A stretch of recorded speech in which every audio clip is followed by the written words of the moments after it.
عزیز دوستو السلام علیکم۔ تحقیق و جستجو کی قسط نمبر 43 لے کر بندہ آپ کی خدمت میں حاضر ہے۔ کائنات کا نظام از خود نہیں چل رہا، اسے چلایا جا رہا ہے۔ یہ کہنا کہ خدا کائنات میں مداخلت نہیں کرتا بڑی عجیب اور نامعقول سی منطق ہے۔ انسان ابھی خدا کی تخلیق کردہ ان بہت سی طاقتوں سے ناواقف ہے جو خالق کائنات نے کائنات کے کاموں میں سرگرم عمل کر رکھی ہیں۔ خود خدا کا یہ قول ہے کہ میں کائنات کے کاموں میں ہر وقت مصروف رہتا ہوں۔ سورۃ الرحمن کی آیت یسألہ من فی السماوات والارض کل یوم ھو فی شان، ترجمہ کچھ اس طرح سے ہے کہ اسی سے سب آسمان اور زمین والے مانگتے ہیں، وہ ہر وقت کسی نہ کسی کام میں مصروف رہتا ہے۔ اس فرمان سے ثابت ہوتا ہے کہ خدا کائنات کے کاموں میں مکمل طور پر مصروف عمل ہے۔ پھر سورۃ رحمان کی یہ آیت سنفرغ لکم ایھا الثقلان، ترجمہ اس طرح سے ہے کہ تحقیق ہم تمہارے حساب کتاب کے لیے عنقریب فارغ ہو جائیں گے۔ یہ آیت واضح طور پر ثابت کرتی ہے کہ خدا کائنات کے کاموں کو نمٹانے میں مصروف ہے اور ان کاموں سے فارغ ہو کر اللہ تعالیٰ قیامت برپا کریں گے اور جن و انس سے ان کے دنیاوی کاموں کا حساب کتاب اور پوچھ گچھ کریں گے۔ قیامت کا برپا ہونا ہر طرح مسلمہ امر ہے۔ یہ کب آئے گی صرف خالق کائنات ہی جانتا ہے۔ سائنس کہتی ہے کہ وقت گزرنے کے ساتھ ساتھ زمین کا چاند زمین کے قریب آ جائے گا اور زمین کی کشش عقل اس کو جکڑ کر ٹکڑے ٹکڑے کر دے گی۔ شومیکر لیوینائن جب مشتری کے قریب آیا تھا تو مشتری کی کشش نے اس کو ٹکڑے ٹکڑے کر دیا تھا۔ قرآن کریم میں اللہ تعالیٰ نے واضح طور پر فرمایا ہے کہ اقتربت الساعۃ وانشق القمر، یہ سورۃ القمر کی آیت نمبر 1 ہے۔ ترجمہ کچھ اس طرح ہے، گھڑی یعنی قیامت کا وقت قریب آ گئی اور چاند پھٹ گیا۔ 1500 سال قبل یہ تصور بھی نہیں تھا کہ کش ثقل بھی کوئی چیز ہے، اور چاند کے زمین کے قریب آ کر یعنی ٹکرائے بغیر ٹکڑے ٹکڑے ہو جانے کا خیال کسی بھی شخص کے دل میں نہیں آ سکتا تھا۔ یہ صرف خالق کائنات ہی ہے جس نے بتایا کہ قیامت آئے گی، اور اس کی نشانیوں میں سے ایک نشانی یعنی چاند کا پھٹ جانا ہے۔ اس سے یہ بھی معلوم ہوتا ہے کہ چاند کے پھٹ جانے کا واقعہ قیامت کے دن نہیں بلکہ قیامت سے پہلے یعنی قیامت کے قائم ہونے سے پہلے والے قریبی دنوں میں ہوگا، اور یہ واقعہ قیامت کے تدریجی عمل کا حصہ ہوگا، یا یہ کہ قرب قیامت میں کائنات بتدریج ٹوٹ پھوٹ کا شکار ہونے لگے گی۔ اس سے یہ نتیجہ بھی اخذ کیا جا سکتا ہے کہ اس آیت قرآنی سے اس سوال کا جواب بھی ملتا ہے جس میں پوچھا گیا ہے کہ کیا تمام کائنات یکمشت اور اکٹھے ہی اور ایک ہی وقت میں ڈھیر نہیں ہو جائے گی؟ اس آیت قرآنی نے اس سوال کا جواب بخوبی دے دیا ہے اور واضح کر دیا ہے کہ کائنات درجہ بدرجہ ڈھیر ہوگی، اور اس امر کا امکان بھی موجود ہے کہ زمین واقعی مرکز کائنات ہو اور یہ سب سے بعد میں اختتام پذیر ہو۔ قرب قیامت کے دنوں میں چاند کا زمین کے نزدیک آ کر پھٹ جانا اس امر کی نشاندہی بھی کرتا ہے کہ کائنات کے ڈھیر ہونے کی وجہ کش ثقل میں عدم توازن ہی ہوگا، جس کو گریویٹیشنل کولیپس بھی کہہ سکتے ہیں۔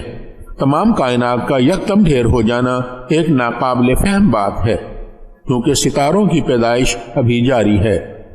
جب تک نئے ستاروں کی پیدائش نہیں رکے گی، کائنات اپنے انجام کی طرف موڑ نہیں لے سکے گی۔ یہ بھی ممکن ہے کہ کائنات اپنے انجام کی طرف موڑ بھی لے لے اور نئے ستاروں کی جزوی پیدائش بھی جاری رہے، مگر کائنات کے انجام تک پہنچتے پہنچتے نئے ستاروں کی پیدائش بھی بند ہو جائے اور یہ نئے ستارے اس دوران اپنے انجام کو بھی پہنچ جائیں۔ یہ سب اسی وقت ممکن ہے جب نئے پیدا ہونے والے ستارے پیدائشی طور پر کمزور اور کم عمر ہوں، اور یہ بات قرین قیاس ہے کہ کہکشائیں جو نئے ستارے پیدا کر رہی ہیں وقت گزرنے کے ساتھ ساتھ اپنی توانائیاں خرچ کرتے کرتے کمزور ہوتی جائیں گی، اور ان سے جو نئے سیارے اور ستارے پیدا ہوں وہ واقعی پیدائشی طور پر کمزور اور کم عمر ہی پیدا ہوں۔ اس طرح اس امکان کو تقویت ملتی ہے کہ کائنات کے اپنے انجام کی طرف مڑنے کے بعد بھی کہکشائیں کمزور، کم عمر اور کائنات کے مکمل ڈھیر ہونے سے پہلے ہی زائل ہو جانے والے ستاروں کو جنم دیتی رہیں۔ مگر مستقبل میں کسی وقت یہ کہکشائیں ان کمزور ستاروں کو جنم دینے کے قابل بھی نہ رہیں اور اس عمل سے گزرتے گزرتے کائنات ڈھیر ہو جائے اور سور اسرافیل پھونک کر قیامت کا اعلان کر دیا جائے اور خالق کائنات سوالیہ انداز میں سوالیہ آواز میں پکارے، کوئی ہے، کوئی ہے، کوئی ہے، اور جواب نہ پا کر کہے میں ہوں کبریائی کا مالک، میں ہوں خالق کائنات، ازل سے ابد تک قائم و دائم و لازوال طاقت میں ہوں۔ من ذا الذی یشفع عندہ الا باذنہ، کون ہے جو اس کے حضور کسی کی شفاعت اس کی اجازت کے بغیر کرے؟ یقیناً کوئی ایسا نہیں جو خالق کائنات کے سامنے دم مار سکے۔ تمام کبریائی اور عظمت اسی کو زیب دیتی ہے، وہ بلا شرکت غیر مالک ہے تمام کائناتوں کا، وہ مختار ہے، قادر ہے، حی و قیوم ہے، ازل سے ابد تک وہ ہستی ہے جس کی طرف تمام کائنات کھینچی چلی جا رہی ہے۔ لاکھوں کروڑوں میل فی گھنٹہ کی رفتار سے یہ کائنات اس خالق کائنات کی طرف کھینچی چلی جا رہی ہے۔ وہ کشش کا لازوال سرچشمہ ہے، وہ کسی کی دسترس میں نہیں، اس کی اجازت کے بغیر۔ اس کے عرش کو جس پر وہ جلوہ افروز رہتا ہے 4 طاقتور ترین فرشتے اٹھائے ہوئے ہیں۔ قیامت کے دن عرش کو 8 فرشتے اٹھائے ہوئے ہوں گے، اور اللہ تعالیٰ کائنات اور جو کچھ اس میں موجود ہے کے لیے احکامات صادر فرمانے میں مصروف رہتا ہے۔ اس کا وجود آنکھوں کو خیرہ کر دینے والے نور کا منبع ہے جس سے رحیمی اور کریمی کی لہریں نکل کر انسان کو عفو و درگزر سے نوازتی ہیں۔ وہ خالق ہے ناقابل تقسیم ذرہ سے لے کر تقسیم شدہ کائنات کا۔ اس نے ناقابل تقسیم ذرہ بنایا، اس کی شان بڑھائی، اس کو فروزہ کیا، اس سے کائنات بنائی، لاتعداد ستاروں کو فروزہ کیا، ان کو تابانی بخشی، اپنی من پسند جگہ پر زندگی پیدا کی، انسان بنایا، اس کو عقل و شعور عطا کیا، پھر بھی حیران کیا۔ کیا شان خلاقی ہے خالق کائنات کی، لا شریک لہو، لا شریک لہو، لا شریک لہو، اس کا کوئی شریک نہیں، بے شک اس کا کوئی شریک ہی نہیں، بے شک وہ لا شریک ہے۔ پھر کہو اس کا کوئی شریک نہیں، بے شک اس کا کوئی شریک نہیں۔ دنیا سائنس کا عظیم ترین سائنسدان سر آئزک نیوٹن گو مسلمان نہیں تھا مگر اہل کتاب میں سے تھا۔ وہ خدائے وحدہ لا شریک کی وحدانیت پر مکمل یقین رکھتا تھا۔ ایک بار نیوٹن کے کسی واقفے کار نے دھات سے نظام شمسی کا ایسا ماڈل بنایا جس میں ستارے اور سیارے بھی موجود تھے۔ جب اس کو گھمایا جاتا تو اس میں موجود تمام سیارے اپنی الگ الگ مخصوص رفتار سے گھومنے لگتے تھے۔ ایک دن نیوٹن اس ماڈل کو دیکھ رہا تھا کہ نیوٹن کا ایک ایسا دوست آ گیا جو خدا کے وجود کا منکر تھا۔